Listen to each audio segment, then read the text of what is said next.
नमस्कार मित्रों, आधुनिक भारत की सीरीज में हम आगे बढ़ेंगे और पुर्तगाली ईस्ट इंडिया कंपनी के बाद आज हम लोग पढ़ेंगे डच ईस्ट इंडिया कंपनी के विषय में। तो सबसे पहले पुर्तगाली ईस्ट इंडिया कंपनी के बाद आप डच ईस्ट इंडिया कंपनी के विषय में यह जाने कि डच जो व्यापारी थे वो कहाँ के निवासी थे। तो यूरोप के हालैंड के निवासी थे। अब हालैंड वर्तमान में किस नाम से जाना जाता है? वर्तमान में इसका नाम है नीदरलैंड। ये निम्न भूमि का देश कहा जाता है नीदरलैंड। नीदरलैंड को ध्यान में रखते हुए दो चीजों को ध्यान में रखिएगा। नीदरलैंड की राजधानी का नाम है एम्स्टर्डम। एम्स्टर्डम वर्तमान में इसकी राजधानी है एम्स्टर्डम। और नीदरलैंड में ये एक शहर है जिसका नाम है द हेग। द हेग, और द हेग में अंतरराष्ट्रीय न्यायालय स्थित है। इसको अदर प्रेसिडेंस में आप ध्यान में रखिएगा, इसकी राजधानी को ध्यान में रखिएगा। अगर पुराने काल में देखें तो डच जो थे वो हालैंड के निवासी थे और हालैंड ही आज नीदरलैंड कहा जाता है। डचों के विषय में देखा जाए तो जितनी देर भारत में पुर्तगाली कंपनी रही, पुर्तगाली कंपनी सबसे पहले भारत में आई, और अंग्रेज कंपनी रही यानी कि ब्रिटिश ईस्ट इंडिया कंपनी रही, फ्रांसीसी कंपनी रही, डेनिश रही, इन सभी की तुलना में Dutch east India company Bharat में सबसे कम समय तक रह पाई। डचों का मुख्य व्यापारिक जो मुद्दा था, ये मसालों के व्यापार के लिए भारत में आए थे। ये मसालों के व्यापार में ज्यादा रुचि रखते थे, मसाले इनको ज्यादा पसंद थे, तो मसालों के व्यापार में ज्यादा रुचि रखते थे। और मसालों के लिए ये इंडोनेशिया की तरफ अपना व्यापारिक रुख रखते थे। तो मसाले के लिए इंडोनेशिया जाते थे। इंडोनेशिया में एक द्वीप था, दो द्वीप प्रमुख रूप से हैं, एक जावा और एक सुमात्रा। तो जावा और सुमात्रा में एक व्यापारिक केंद्र बना करके रखे हुए थे, क्योंकि इनसे पहले, डचों से पहले भारत में पुर्तगाली ईस्ट इंडिया कंपनी आ चुकी थी। आपको ट्रिक याद होगा, मैंने आपको ट्रिक बताया था, PDADF,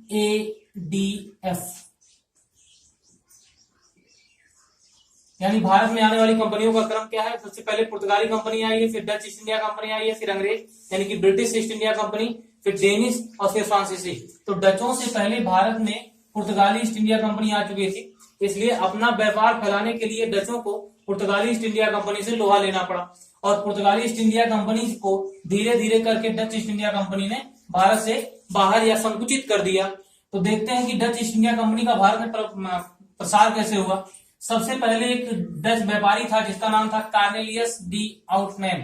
ये 1596 में भारत की यात्रा पर आया और इसके बाद यह लगातार भारत की यात्रा पर आता रहा।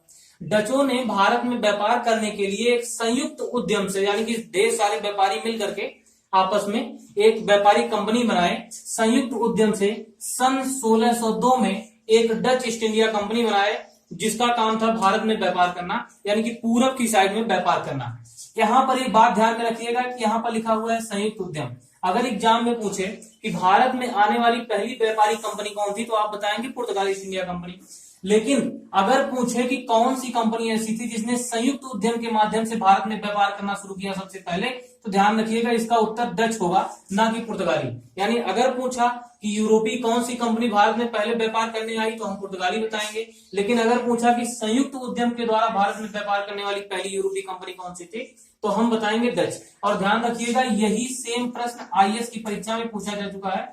ये आईएएस में आया हुआ प्रश्न है कि संयुक्त उद्यम के द्वारा भारत में व्यापार करने वाली कंपनी कौन सी है।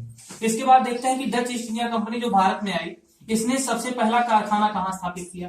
तो डच ईस्ट इंडिया कंपनी ने 1605 में, आपको याद होगा मैं पढ़ा चुका हूँ, 1605 में अपना पहला कारखाना मसूलीपट्टनम, जिसको मछलीपट्टनम भी कहा जाता है, मसूलीपट्टनम में इन्होंने बनाया। अच्छा, मसूलीपट्टनम को ध्यान में रखिएगा। मसूलीपट्टनम, विशाखापट्टनम, ये सब आंध्र प्रदेश के हिस्से हैं, आंध्र प्रदेश में पाए जाते हैं, समुद्र के तट के किनारे, बंगाल की खाड़ी में। यहाँ पर देखें नील के निर्यात के लिए प्रसिद्ध पट्टन था। यहाँ से प्रसिद्ध बंदरगाह था जहां से नील का निर्यात किया जाता था। और नील, आप जानते हैं कि नील वस्त्र उद्योग में यानी कि कपड़ा उद्योग में कार्य आने प्रयुक्त होने वाली वस्तु है।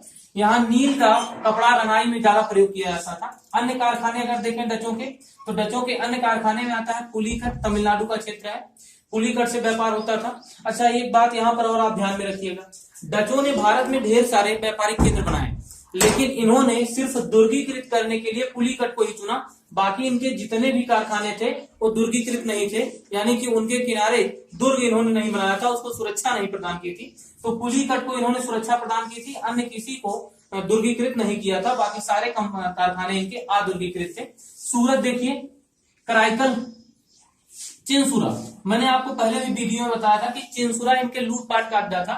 डच चिंसुरा को लूटपाट के अड्डे के रूप में प्रयोग करते थे। अगर एग्जाम में पूछे तो आप इसको बताएंगे कि डचों के लूटपाट का अड्डा कौन सा था, तो चिंसुरा था, ये बंगाल का क्षेत्र था चिंसुरा।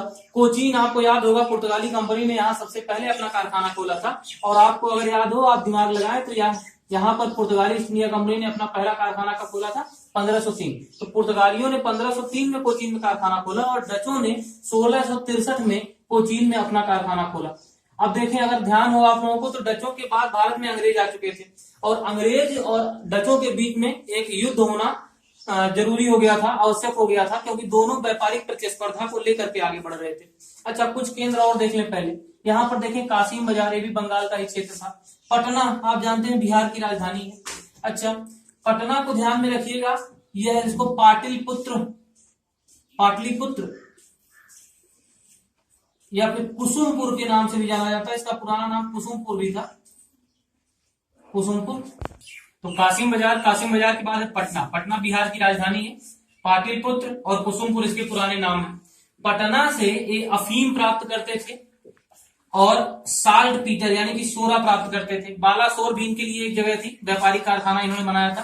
तो ढेर सारे कारखाने हैं। आप एग्जाम के दृष्टिकोण से ध्यान में रखिएगा, एग्जाम पूछ सकता है कि डचों का कारखाना कहां पर नहीं था या कहां पर था। इसको मिलाने के लिए एग्जाम में पूछा जा चुका है, बड़ी परीक्षाओं में ऐसे सवाल आते रहते हैं, जैसे पीसीएस में ऐसे सवाल आते रहते हैं कि कौन कौन से केंद्र डचों के अंडर में थे, कौन से अन्य लोगों के अंडर में थे। आप देखें, कुछ क्षेत्र ऐसे हैं जहां पर लगभग सभी कंपनियों के कारखाने थे, जैसे सूरत आप देख लें, यहाँ पर फ्रांसीसियों के भी कारखाने थे, यहाँ पर डचों के भी कारखाने थे और यहाँ पर अन्य कंपनियों के भी कारखाने रहे। पुलिकट और कोचीन देख लें, कोचीन पुर्तगाली के थे ही, डच के भी यहाँ पर हैं। तो ढेर सारे जगह ऐसे होते थे जहां पर लगभग सब लोग कारखाने बनाते थे। मसूलीपट्टनम भी ऐसी एक जगह थी।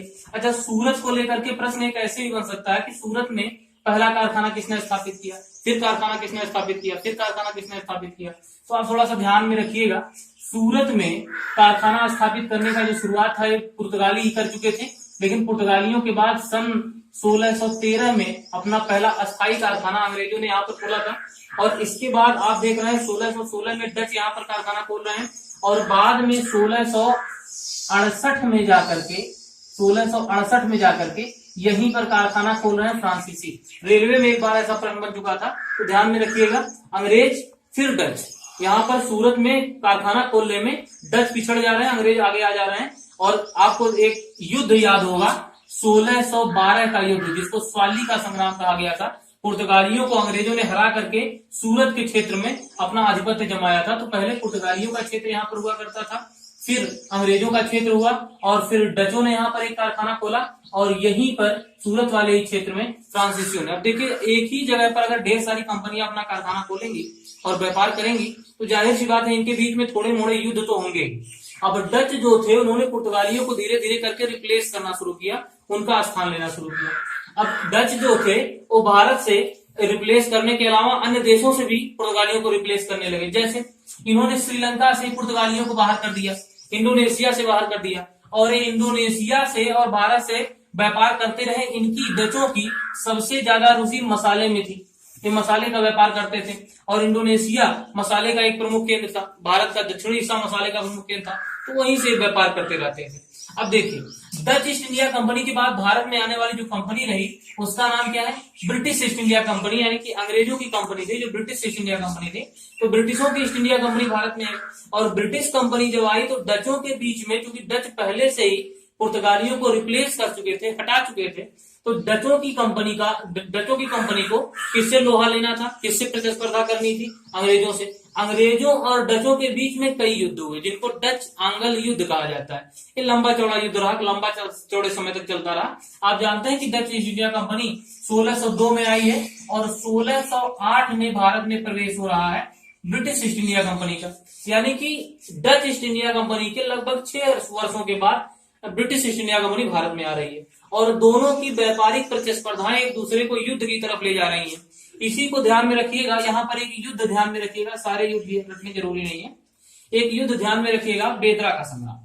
बेदरा का संग्राम क्या है? बेदरा का संग्राम अंग्रेजों के बीच में और डचों के बीच में हुआ है। बेदरा के संग्राम में जो अंग्रेज थे वो विजयी रहे और अंग्रेजों के विजयी होने के बाद, डचों की पराजय के बाद डच लगभग भारत से समाप्त हो गए, इनकी व्यापारिक प्रतिस्पर्धा समाप्त हो गई और ये इंडोनेशिया की तरफ से ही व्यापार करना शुरू रखे। यानी बाकी पूरब का व्यापार डचों ने ले लिया और भारत में कपड़े का व्यापार अंग्रेजों ने संभाल लिया। इसी पर समझौता हो गया दोनों का। इस प्रकार से डच ईस्ट इंडिया कंपनी समाप्त होती है।